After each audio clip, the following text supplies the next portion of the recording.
நீங்கள் கர்த்தரிடத்தில் ஒன்றை கேட்கிற பொழுது, சொல்கிற பொழுது, அது உங்களுக்கு நடக்காதது போல தெரியும். இல்லை என்றால் கர்த்தர் உங்களுக்கு ஒன்றை சொல்கிற பொழுது, அது உங்கள் வாழ்க்கையில் நடக்காதது போல தெரியும். ஆனால் நீங்கள் பொறுமையாக காத்திருங்கள். அவைகள் உங்கள் வாழ்க்கையில் நடக்கும். நீங்கள் ஆவியானோடு இணைந்திருங்கள். ஆவியானோடு இணைந்திராவிட்டால் தேவனுடைய வார்த்தை உங்களுக்கு புரியும், ஆனால் அதை நம்ப முடியாது. கர்த்தர் உங்களை உயர்த்துவேன் என்று சொன்னால் அவரால் உயர்த்த முடியும் என்று உங்களால் புரிந்து கொள்ள முடியும், ஆனால் அதை நம்ப முடியாது.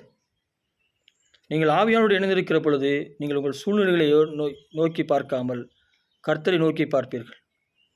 உங்கள் வாழ்க்கை மாறும். உங்கள் வாழ்க்கை மாறுகிற பொழுது நீங்கள் பிறருக்கு சாட்சியாக இருப்பீர்கள். நீங்கள் சாட்சியாக இருந்தால் பிறருடைய வாழ்க்கையை மாற்றுகிறவராக இருப்பீர்கள்.